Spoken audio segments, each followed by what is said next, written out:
Today we will study pediatric endodontics. Vital pulp therapy 3 types की होती है।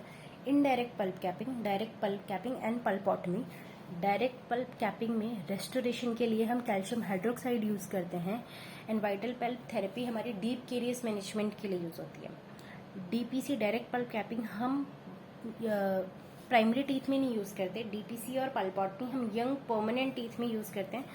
Means उनकी रूट एपेक्स कम्प्लीटली फॉर्म नहीं है। एग्जाम्पल ये एक टीथ है, केरीज ने पल्प को इन्वॉल्व नहीं करा है, इसके बीच में हमारा in between there is residual dentin thickness. Residual dentin thickness है जिस हमारा पल्प इन्वॉल्व नहीं है। अगर ये आरडीटी ज़्यादा है तो आप सिंपली रेस्टोरेशन कर सकते हैं, पर अगर आरडीटी कम है देन पहले बेस देन सब बेस एंड देन उसके बाद रेस्टोरेशन जीआईसी एंड देन उसके बाद not calcium hydroxide. Calcium hydroxide नहीं देंगे हम। एटलीस्ट हमारा 3/4 एटलीस्ट आरडीटी प्रेजेंट होना चाहिए कि हम रेस्टोरेशन करें। अगर हमारा 3/4 आरडीटी प्रेजेंट नहीं है तो उन केस में हमें पल्पेक्टमी आरसीटी ही ट्रीटमेंट ऑप्शन पेशेंट को देना पड़ेगा। देन इसके बाद हम we will discuss first IPC indirect pulp capping. Indirect pulp capping GIC indirect pulp capping agent है। 2 तरह के डेंटिन हम स्टडी करेंगे इनडायरेक्ट पल्प कैपिंग में, infected and affected dentin. Infected dentin एक इरिवर्सिबली डीनेच्योर्ड डेंटिन है, मतलब उसके प्रोटीन्स डीनेच्योर्ड हो चुके हैं, उनका डीनेचुरेशन हो गया है।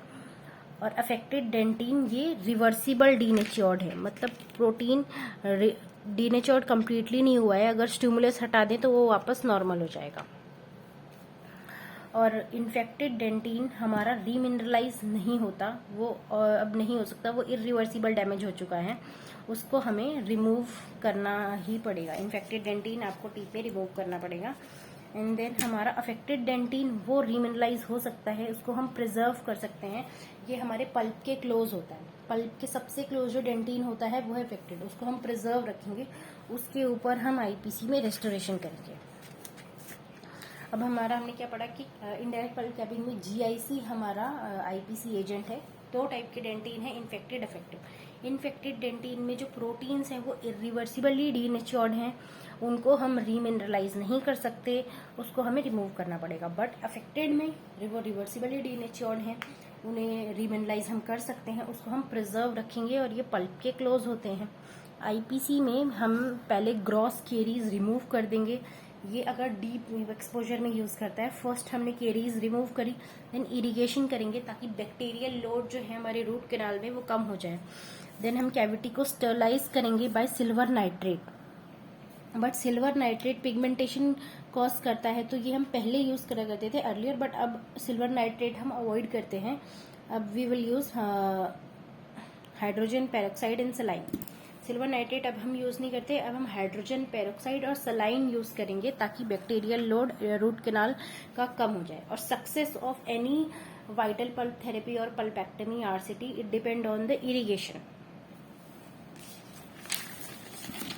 देन उसके बाद हमने इरिगेशन करने के बाद वी विल डू रेस्टोरेशन। अगर आरडीटी लेस है, सिर्फ 1 mm है, देन हम कैल्शियम हाइड्रोक्साइड देंगे, देन रेस्टोरेशन करेंगे।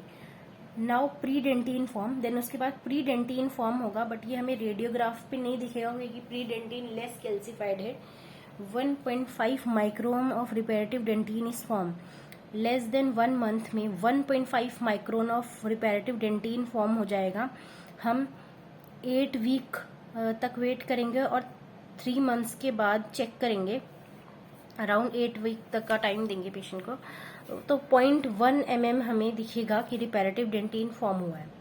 अब प्रोसीजर 2 वे या तो सिंगल अपॉइंटमेंट में भी कंप्लीट हो सकता है या 2 ways appointment stepwise excavation, ये अब यूज नहीं होता, हम सिंगल अपॉइंटमेंट में ही आईपीसी फिनिश करते हैं। सबसे पहले हम केरीज को रिमूव करने के लिए स्टेनलेस स्टील बर यूज करते हैं। मिनिमम इंटरवेंशन डेंटिस्ट्री, मतलब हमें प्रिजर्व रखना है टीथ स्ट्रक्चर को, मिनिमली हमें ब्रेक करना है टीथ को, बट इट ब्लंट इजीली। ये बहुत हाई स्पीड पे रोटेट करता है हमारा स्टेनलेस स्टील बर।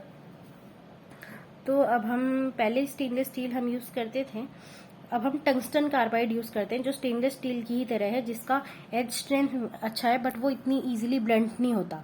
हमारा stainless steel bur easily blunt हो जाता है। Then after that chemomechanical caries removal हम bur can also be use. chemomechanical caries बर भी हम यूज कर सकते हैं। caries डिटेक्टिंग डाया यूज कर सकते हैं। हम ये चेक करेंगे कि जो RDT रेसिडुअल डेंटिन बचा है वो हार्ड इनफ है या नहीं टू सपोर्ट द रेस्टोरेशन। अब केरियस डेंटिन में 3 लेयर्स होती हैं। First is necrotic, then leathery, then last 1 mm of dentin that remains. Calcium hydroxide जो हम एज अ बेस यूज कर रहे हैं वो 2 टाइप्स के होते हैं, प्लेन और डाइकल। प्लेन जिसका पीएच होता है अराउंड 11, इसको हम सलाइन और LA से मिक्स करते हैं, ये इजीली सेट नहीं होता। डाइकल का पीएच होता है अराउंड 8 और 9, ये हार्ड सेटिंग होता है। इसको हम केरियस डेंटिन के ऊपर प्लेस करते हैं, देन इसके बाद हम GIC प्लेस करते हैं, देन उसके बाद हम कंपोजिट रेस्टोरेशन प्लेस करते हैं। फर्स्ट हम डाइकल प्लेस करेंगे, देन उसके बाद बेस, देन उसके बाद GIC का बेस देंगे, then composite is known as sandwich restoration. GIC sandwich between calcium hydroxide and composite. अब डाइकल 2 पेस्ट के फॉर्म में आता है, white and brown. White is catalyst, brown is base, like this. Caries के ऊपर first हम white paste place करेंगे, enamel पे नहीं हम प्लेस करेंगे, देन इसके ऊपर हम GIC प्लेस करेंगे। क्योंकि कैल्शियम हाइड्रोक्साइड जो है वो सलाइवा से डिसॉल्व हो जाता है, इसलिए हम इसके ऊपर GIC प्लेस करेंगे। देन ब्राउन पेस्ट हम वाइट पेस्ट के ऊपर डालेंगे और यूनिफॉर्म कर देंगे बर्निशर से, और ये 3 मिनट में सेट हो जाता है। देन उसके बाद कैल्शियम हाइड्रोक्साइड के बाद then GIC and then composite. अब GIC प्लेस करने के बाद हम पेशेंट को 6 to 8 वीक बाद बुलाएंगे। हम उसके बाद चेक करेंगे कि रिपेरेटिव डेंटिन फॉर्म हुआ है या नहीं। अराउंड 8 वीक्स के बाद 0.1 mm रिपेरेटिव डेंटिन फॉर्म हो जाता है, और फिर हम ZOE यूज करेंगे as a sealing restoration. Second visit में पेशेंट एसिम्टोमेटिक रहता है, अगर सिम्टम है देन हम पल्पेक्टमी करेंगे। LA हम देंगे पेशेंट को, और जो हमने टेम्परेरी फिलिंग मटेरियल दिया था GIC कैल्शियम हाइड्रोक्साइड वो रिमूव करेंगे। तो हमें उसके बाद फ्लेकी ड्राई डेंटिन दिखेगा, वाइट कलर का प्री डेंटिन दिखेगा, उससे हमें एक्सकवेट नहीं करना है। देन इसके बाद उसके ऊपर हम हार्ड डाइकल डालेंगे एंड देन उसमें ZOE और GIC प्लेस करेंगे। देन उसके बाद स्टेनलेस स्टील क्राउन देंगे पेशेंट को। टाइप 9 GIC हमारा स्लो सेटिंग होता है देन टाइप 2, इसलिए स्ट्रेंथ बढ़ाने के लिए हम GIC में फिलर्स यूज करते हैं। हम GICC टेक्निक भी यूज कर सकते हैं। ग्लास आइनोमर केरीज कंट्रोल, ये एक बहुत ही सेफ मटेरियल है, बैक्टीरियोसाइडल है, it hyper mineralise the dentin. Initial setting pH इसका 3 से कम है। इनिशियल फ्लोराइड रिलीज इसका 12 to 14 ppm है। कीमो मैकेनिक, ये केमिकली बॉन्ड करता है टीथ से GIC, तो कोई माइक्रो लीकेज नहीं होती। फ्लोराइड रिलीजिंग है तो केरीज प्रिवेंशन करता है। मोलिकुलर वेट इसका डेंटाइनल टिब्यूल के साइज से ज्यादा है। GIC should wet when place, GIC properly wet करना चाहिए सारे एरिया को around the tooth structure. Then only it chelate with calcium hydroxide alkaline phosphatase को एक्टिवेट करता है। एल्कलीन फॉस्फेटेज को एक्टिवेट करता है from phosphate ion which react with calcium of blood and form calcium phosphate which is like hydroxyapatite। तो क्या होता है, कैल्शियम हाइड्रोक्साइड हमारा एल्कलाइन फॉस्फेटेज को एक्टिवेट करता है, फॉस्फेट आयन निकलते हैं which react with calcium to form calcium phosphate which is like hydroxyapatite। and after that direct pulp capping. Indirect pulp capping finish हो गया, देन हम डायरेक्ट पल्प कैपिंग पे हैं। डायरेक्ट पल्प कैपिंग ये हम करेंगे अगर एक्सीडेंटली एक्सपोजर हो गया पल्प का बाय डेंटिस्ट और ड्यू टू ट्रॉमा। सब मेडिकेटेड और नॉन मेडिकेटेड मटेरियल हम पल्प में प्लेस करेंगे और दिस शुड बी बायोकम्पैटिबल। ये हम करेंगे जब केरीज एक्सपोजर डेंटिस्ट से हुआ है या exposure should be less than 1 mm। Bleeding should be easily stopped when pressure is applied for 5 minutes with soaked saline cotton.